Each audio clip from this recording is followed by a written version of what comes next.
Hello everyone, I'm Rick and thanks for joining me. If you haven't already, please hit the subscribe button. And if you find my videos helpful, please give me a like. I usually have a 10% like to view ratio, which isn't bad, but more likes will definitely help the algorithm. Today we're looking at a DAC and headphone amp by Fosi Audio, the $200 ZH3.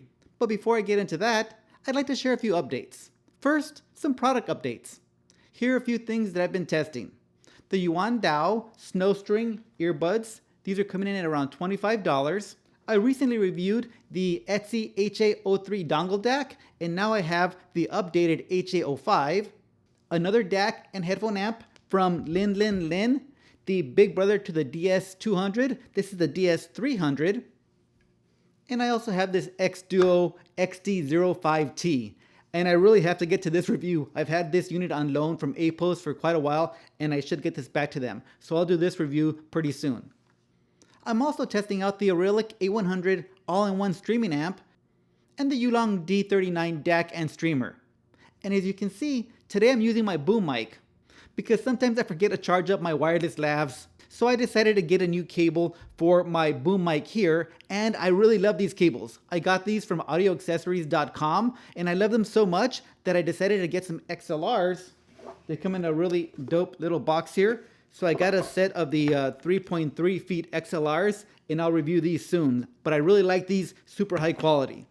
So those are a few of the updates that I have going on with products, but I also have a life update that I'd like to share. I have a new member to the family. My first grandchild was born last month, about 6 weeks early, and he finally made it home a couple days ago. So I'd like to introduce Kellen, and I'm happy to say that he made it home safe and sound. Now on to the Fosi Audio ZH3. Let's start by taking a closer look and walking through. The build quality on the ZH3 is excellent. All aluminum, feels great, the screen looks premium, as does the encoder. You have these little steps when you turn, and clicking it will activate the unit. On the left here we have a color OLED screen that will turn on once we turn this unit on, followed by our headphone outputs, one on single-ended 6.35mm. You also get an adapter to 3.5mm included. Next to that, our balanced 4.4 Pentacon connection, and then that encoder. If we give it a single click, we'll power the unit on. And now we'll see a few things on the screen. On the upper left of the circle, we'll see our sample rate. On the upper right, our input. On the bottom left, our output, and on the bottom right, we'll see bypass in this case because we're defeating the tone controls. When you are on line output, you do not get the treble and bass controls. In the center, you'll see our volume. It is set to 99 because I have it set as pure DAC and not as preamp. So let's go through the settings. I'll give the encoder one click, and here we'll see that our input is selected. Now here we can turn the knob and select what we want to change. So I'll stick with the input and I'll give it one click on the encoder. Now you'll see these two little arrows to either side of the optical, and that means we can change. And here we're at coaxial. RCA is our line input, USB, and back to optical. Once I click that in, we have selected that.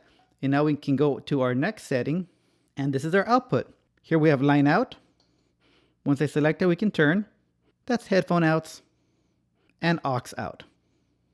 I'll put it back to line out, select.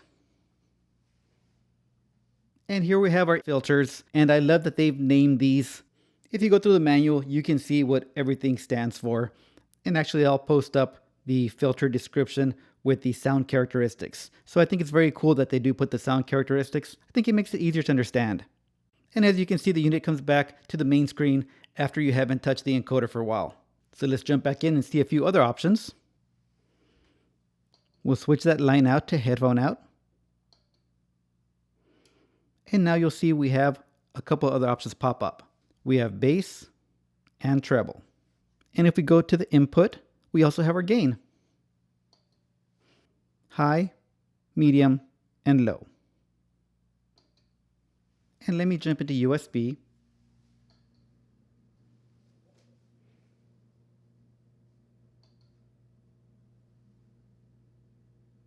And on USB here, we can see our USB audio class 1 or 2. And when we are on line out, the DAC is running in pure DAC mode, so the volume control won't do anything when you turn it. and you are getting the standard 2 volts out on the RCAs and 4 volts out on the XLRs. I'll switch the output to aux, and now we'll have our volume control. From 0 to 99. So it's not a horrible user interface, it just takes a little bit of practice to get used to it. Once you do though, you're good to go, but I also wouldn't call it the easiest. The one thing that I do find missing, and for me it is pretty irritating, is the lack of a screen on and off on the unit itself. Now you do get that standard Fosi remote control, and I dig it. Up here we have our screen dim, and if I hit it at a distance, we have 25% brightness, 50, 75, full brightness at 100%, and a 2-minute timer that'll turn the screen off and put it into sleep until something is selected. And I really would have loved that option either inside the menu or as a separate button down here at the bottom or even in the rear, because inevitably your control will be missing for a day or two if the kids get them or if it falls behind the couch. Or hopefully this one doesn't happen, but let's say somebody steps on it and breaks it. Then you're kind of out of luck until you get a new remote control ordered. And I don't even know if that's an option, to tell you the truth. So I really do prefer units that have all the usability from the remote control on the units themselves. But besides that, I really like all the features on the remote control. You have the brightness dim, a mute, volume up and down, select left and right, select OK, input selection, output selection, filters, auto, and home. And as for that auto feature, this is a power saving mode. No means that the feature is deactivated. Yes means it's active. And in this case, with auto on, if the DAC doesn't receive a digital signal for 30 minutes, then it powers itself off to save on energy. I personally like to leave my DACs on 24/7, so I would have that set to off. Let's take a look at the rear. On the left, we have 2 sets of analog outputs, the first set on XLR and 1 set on RCA. Then we have our inputs, 1 analog input, a line level here. So if you are connecting a turntable, you will need a phono preamp, but you can connect a DVD player, a TV, a CD player, and anything else line level into this input here. If you want the sound of this DAC though, you'll want to use a digital ins, and here we have a Toslink optical digital in, coaxial under that, and USB-C next to that. Up here on the right, we have a trigger in and a trigger out to daisy chain other devices and control them with 1 power button. And finally, at the bottom right, we have our DC barrel input, and in this case, we have a little power brick, and it is 12 volts at 2 amps. A nice upgrade would be an iFi iPower X or a linear power supply, which would probably set you back at least $100. As for the inside, I've already opened up the ZH3, and a nice thing is that the encoder is on a separate board that is connected via a ribbon cable to the main board, so you don't have to remove the knob to get this unit opened up. Speaking of knobs, the ZH3 also comes with this second knob, which is black with the 8 logo to represent Fosi's 8-year anniversary. Honestly, I would have preferred a just plain black one, but I get what they were doing for marketing. I just don't really dig that logo on there. Back to opening, you just have to remove the 2 Allen screws that are at the very ends of the unit. And it's a 2mm Allen key, and I found the ones with the little ball tip work best. So let's get this opened up.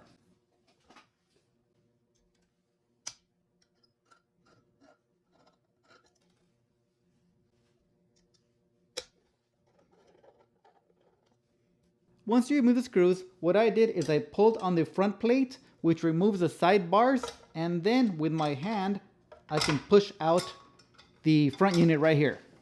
And you only want to pull far enough to get access to the op amps here and here.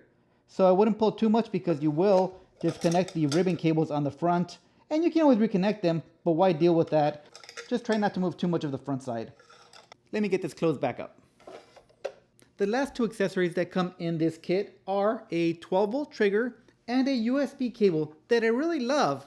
It's a USB-C to USB-C cable, but it has an attached USB-C to A adapter, which is really thoughtful. I really think it's a nice touch.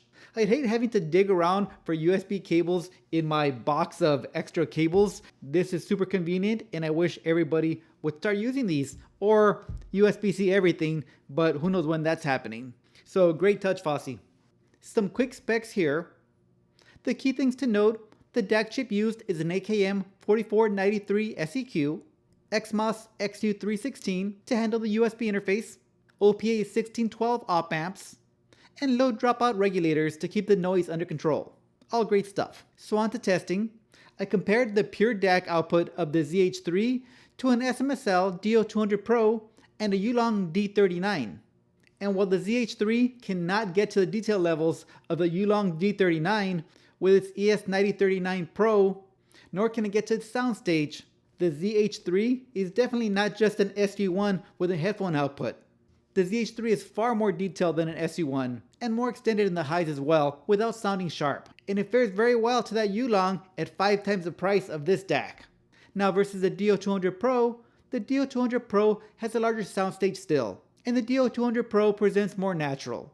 But again, the Fosi ZH3 at half the price gets an arbitrary 80% there, and it does sound great. The sound of the ZH3 is definitely more on that precise and neutral side. The DO200 Pro has slightly more bloom, which you don't get out of the ZH3. Maybe a touch dry, but I think that's what lends to its detail. It's honestly the best 4493 DAC that I've heard in its price point. As for headphone listening, I used my $150 Civica Robbins, which I thought was a price appropriate pairing for this DAC. Not that this DAC couldn't handle higher end headphones, for sure it would. In this case, I compared to an SMSL DO200 Pro. The same op amps here, the same XMOS, ESS based here, and lower power at 1500 milliwatts at 32 ohms versus the ZH3 at 2570 milliwatts at 32 ohms. The C200 Pro is a great headphone amp, but the ZH3 beats it in instrument separation and is slightly more open in space. And the higher power output is definitely evident, although I would say that both of these have more than enough juice for easy to drive headphones. Now I wouldn't upgrade if I already had a C200 Pro to the ZH3. However, if I was purchasing one today, it would definitely be the Fosi. So my final thought on the Fosi ZH3, for $200, you get a great sounding DAC with a great feature set with a nice powerful headphone amp. And it's a definite recommend for me. So that's all I have for this one. Thanks for watching, and I'll see you on the next one.